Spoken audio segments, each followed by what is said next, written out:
Bonjour à tous, donc Charlotte Dromard, Université des Antilles. Je vais vous présenter une synthèse de différents travaux qui ont été réalisés récemment sur la contamination du milieu marin.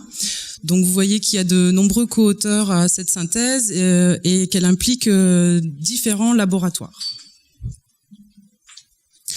Donc à partir du moment où on sait que la molécule de chlordécone atteint le milieu marin, se sont posées plusieurs questions. Donc tout d'abord de savoir quel était le comportement de la molécule lorsqu'elle arrive dans le milieu marin, et ensuite de comprendre comment la molécule se transfère, se véhicule dans la chaîne alimentaire. Donc l'objectif de cette synthèse, c'est de résumer les connaissances acquises récemment et notamment de répondre à 3 questions principales, à savoir quelle est la biodisponibilité de la chlordécone donc lors de son arrivée en milieu estuarien et marin, l'effet de la salinité donc sur la sorption et notamment la désorption de la molécule, l'impact des panaches des rivières sur la contamination du compartiment planctonique, zooplanctonique, et enfin d'évaluer, d'estimer la voie d'entrée privilégiée de la chlordécone dans les chaînes alimentaires marines. Pour l'étude de la désorption de la molécule de chlordécone sur les matières en suspension, une expérience a été menée en laboratoire.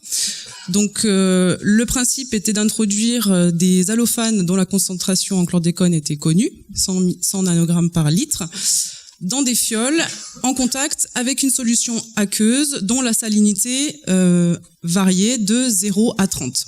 Donc salinité 0, salinité 10, 20 et 30. Donc pour les résultats,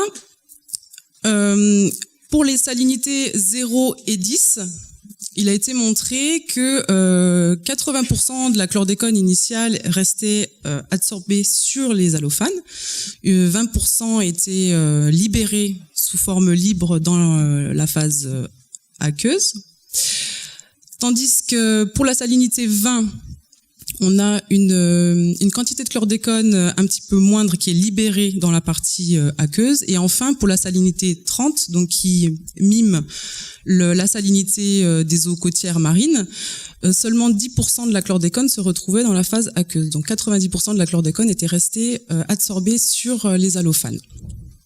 Donc la désorption est minimisée avec l'augmentation de la salinité. Donc on pourrait dire qu'elle est piégée préférentiellement lorsque la salinité augmente. Et donc ces résultats ont soulevé une hypothèse que les sédiments marins devaient être contaminés puisque la matière en suspension finit par se déposer sur la bande côtière. Ce qui m'amène à présenter les données environnementales, donc les résultats qui ont été obtenus dans le milieu naturel. Pour la contamination des réseaux trophiques, l'étude a été réalisée en Guadeloupe sur 2 sites, Petit-Bourg et Goyave. Donc 200 échantillons ont été récupérés sur les 2 sites et sur 3 habitats, la mangrove, l'herbier et le récif. Dans ces prélèvements figurent des organismes de différents niveaux trophiques pour essayer de représenter au maximum la chaîne alimentaire, plus des sources de carbone, donc des sources alimentaires et de la matière en suspension. Donc ici, pour les résultats de Petit-Bourg, en couleur figurent les concentrations moyennes de la chaîne alimentaire. Donc on a 213 microgrammes par kilogramme de chlordécone dans la chaîne alimentaire de mangrove, 107 pour l'herbier et 74 pour le récif. Donc on a une concentration moyenne qui diminue en s'éloignant de la source de pollution et qui provient probablement d'une dilution de la pollution dans les masses d'eau côtière. Pour les sources de carbone, donc la concentration en chlordécone n'a pas pu être mesurée dans les sédiments marins et le biofilm tout simplement parce que ces compartiments n'étaient pas ou trop peu contaminés. Donc le seuil de quantification, de détection était de 10 microgrammes par kilogramme. Donc l'hypothèse de la forte contamination du sédiment marin est réfutée.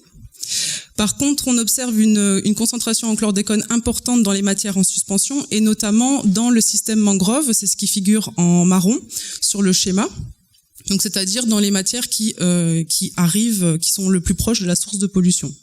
Dans la matière végétale, il s'agit de macroalgues et de magnoliophytes marins. Les concentrations sont très faibles. Ici, ce sont les graphiques qui présentent à la fois les sources de carbone et les consommateurs, donc toute la faune marine. Les organismes ont été regroupés en deux grandes catégories, les consommateurs primaires, donc ce sont les herbivores et les filmivores, et la deuxième catégorie, ce sont les consommateurs secondaires, à savoir les carnivores, les piscivores et les planctonophages. Donc les consommateurs primaires, ils ont un niveau de contamination similaire à celui des sources de carbone, donc les MES et la matière végétale.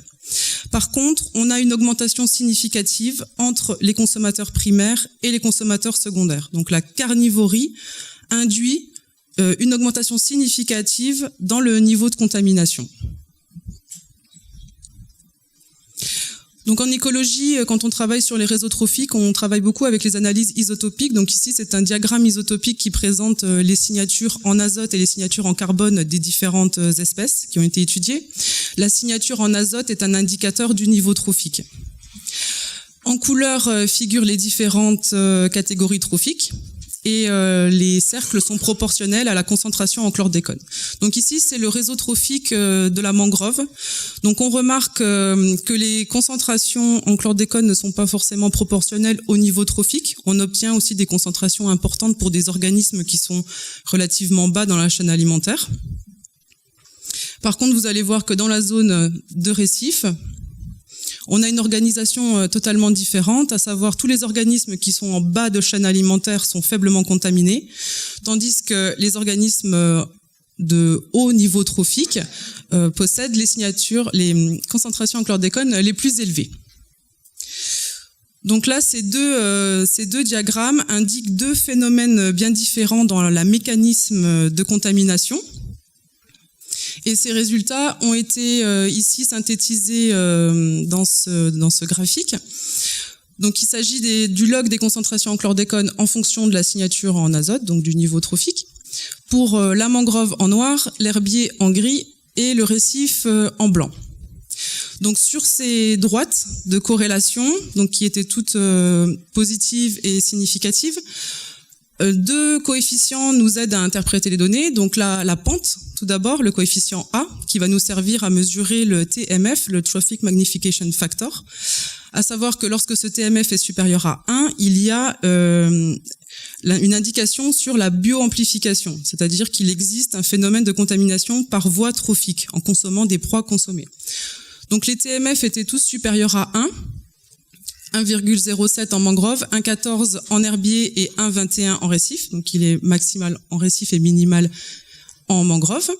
Et le deuxième coefficient, c'est le coefficient B, l'ordonnée à l'origine, qui nous donne une indication sur le niveau de contamination ambiant du milieu. Donc on voit sur ces graphiques que le coefficient B est le plus important dans la mangrove et qu'il est le plus bas pour le récif.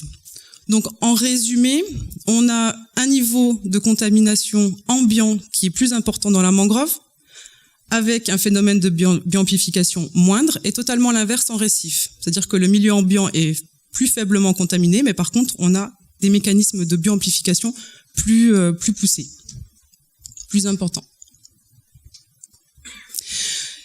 La contamination du compartiment zooplanctonique a été étudiée à l'embouchure de 4 rivières, 2 en Martinique et 2 en Guadeloupe. Donc ici, ce sont les cartes pour la rivière Rouge et la rivière Monsieur en Martinique. La chlordécone a été retrouvée dans tous les échantillons de zooplancton avec de larges variations puisqu'on a un minimum à 22 microgrammes par kilogramme au niveau de la rivière Rouge et un maximum à 272 microgrammes par kilogramme au niveau de la rivière Monsieur, avec des concentrations plus importantes au niveau de l'embouchure de la rivière Monsieur, probablement du fait du caractère un peu enclavé de l'embouchure. Il y a également des mesures de chlordécone dans l'eau, donc c'est ce qui est indiqué en blanc sur les graphiques, donc 0,05 microgrammes par litre pour la rivière Rouge et 0,01 microgrammes par litre pour la rivière Monsieur. Ici, ce sont les résultats pour la Guadeloupe, avec un minimum à 44 et un maximum à 294 microgrammes par kilogramme. Des concentrations dans l'eau qui varient de 0,02 à 0,05 et des occurrences qui sont plus importantes, c'est-à-dire qu'on a retrouvé de la chlordécone dans davantage d'échantillons d'eau pour les sites de Guadeloupe. Donc les facteurs de bioconcentration ont été mesurés, c'est-à-dire le rapport entre la concentration mesurée dans le zooplancton et la concentration mesurée dans l'eau. Et on obtient à la même image que la rivière, donc des facteurs de bioamplification qui vont de 440 à 27 200 fois la teneur dans l'eau de mer. Donc, ce qui témoigne d'une forte réceptivité du compartiment zooplanctonique vis-à-vis de la molécule.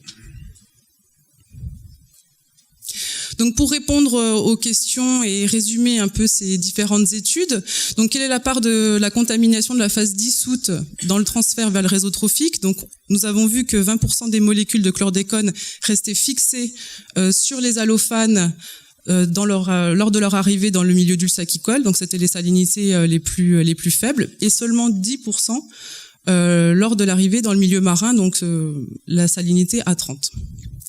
Le reste des molécules reste donc préférentiellement fixé aux particules. Quelle est la voie d'entrée privilégiée de la chlordécone dans les réseaux trophiques? Donc on a vu qu'il y a deux phénomènes parallèles. Un phénomène de contamination par bain, donc c'est ce qui se passe de façon plus importante dans la mangrove, c'est-à-dire les molécules libres qui intègrent les organismes via les téguments ou les branchies. Et il y a un deuxième phénomène qui est la bioamplification et qui va être plus marqué dans les zones éloignées, c'est-à-dire une contamination par la voie trophique.